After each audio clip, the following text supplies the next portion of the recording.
welcome to a new video. I hope that you are happy and healthy, and this is episode 3 of Diary Doodles, where I draw whatever I want, talk about my thought process and inspirations, and also a little bit about what I have been getting up to lately in my personal life.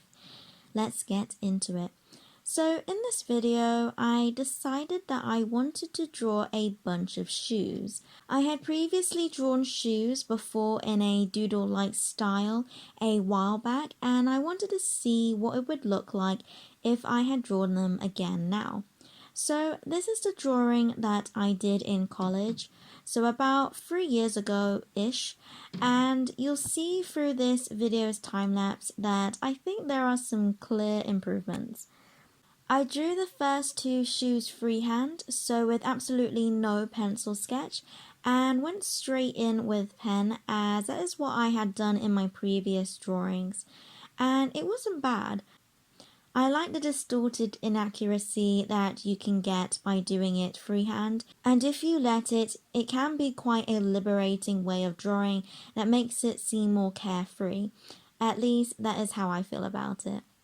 I normally visualize how large I want the shoe to be or the size I draw it depending on the space left I have on my page.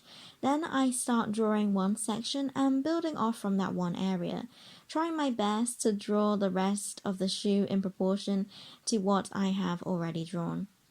The selection of the shoes that I decided to draw are ones that I like the design of, but would probably never spend that kind of money on, and so I am appreciating them by drawing them instead. When I am drawing, I like to start by drawing an outline of the main elements of the shoe. So the laces, the buckles, if there are different parts of the shoes that are made from different materials, for example. The first shoe that I drew had a rubber sole, and then a more perhaps soft type of material for the rest of the shoe. I really liked the corset look of the first boot, and drawing laces on shoes in all makes for a more interesting drawing. I like to choose shoes that have enough elements to draw, as very minimal shoes you will have to rely on emphasizing the tones and the different textures or perhaps colors that the shoe may have, which can be a bit more difficult. The shading that I do now compared to the drawings that I did in college has drastically changed. I would say that it is more neat and structured than before. Before, there was not any clear tones to suggest a gradual change in tones due to the light source, and so I think now I am a lot more refined to how I layer my shading. I was inspired by this artist that I follow on Instagram, and I'll put a few pictures of their work on the screen. If you like their work, then you should definitely check out the link that I have in the description of their Instagram account. When I saw the picture of the boot that they had drawn, it really made me admire how distinct the lines were and how on purpose they looked, and I really wanted to emulate that in these drawings. I think a great way to try and improve is to find inspiration in artists that you admire. If you want to make your drawing to be more like a certain style, then I suggest that you get a few pictures of that artist's work and have it in front of you as well as your reference photo to see how you can transfer that style to the image you are drawing from. The second shoe that I drew was in a slouching position, and also because I was drawing freehand in a smaller area, it turned out to be more distorted and was probably my least favorite to draw out of the 4. The third shoe was very different in that it had a cute bow, no laces, and it was a high heel, super cute, and I really enjoyed drawing this one.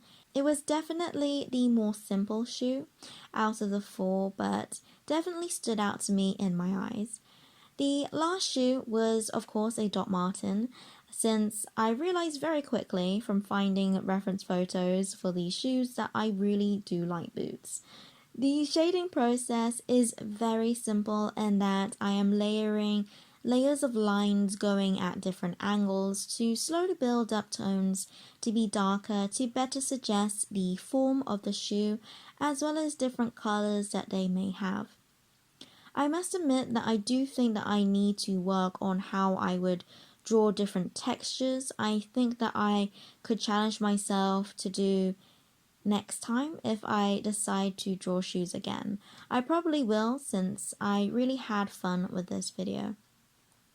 I might even make a video giving tips on how to draw shoes with pen, but it's quite a niche thing to draw, so I didn't think that people would be too interested in it, but who knows, I might make the video anyway. Right, okay, wow, I talked a lot about the process than I normally do, but that's fine. Now I'll start talking a bit about random stuff I've been doing. So at the time that I wrote this voiceover script, I was in my university library, which I had only found out stays open for 24 hours. Like, wow. I knew that they wouldn't close early because this is where students come, and generally you don't have much of a life outside of studying when it comes close to deadlines, all for pretty much most of the entire academic year. At least I hope that's not just me. So naturally the library would be used at late hours. Even though I'm in my final year of my degree, I didn't know that this library stayed open for 24 hours, which is really impressive. And I hope that those people using the library at 3 a.m. are okay. I personally can't really concentrate on working past 9:30, but who knows, this is final year, so it might force a different me to come out and be able to be productive in the later hours of the day. I personally found second year to be quite challenging, but feel more excited for final year projects and assignments. But at the time that I am writing this, it is only my first day and I already got homework, and so it's slowly making me realize the work that is going to be thrown at me. But as of this point, I'm chill and I'm ready to take one day at a time and try my best to enjoy it as much as I can. This year, I've decided that I'm going to try and use the library. I hadn't before because I get easily distracted when there are other people, but also especially when it's very quiet, when every sound is magnified from the silence. And so I opted for the more chill out section, where we are allowed to talk, but there's that nice quiet-ish white noise in the background. The spot that I am in has a window view, a lamp, and places for me to charge my devices, so it's a pretty sweet spot. If all goes well, I'll be spending a year here. But I also like that there are other students here quietly working and having that kind of solidarity in a way. I do find it comforting. I like that we also have quiet and chill areas. My sixth form library was quite uncomfortable with so many tables and chairs bunched up close to each other, so you didn't have much space to study, and it was either really quiet or noisy. Uni libraries are much nicer, so it's making me change my mind and want to make the most of this space. I also feel so grown up using this space, even though I am an adult and I don't really want to admit it, but it does feel like an office space, but in a good way.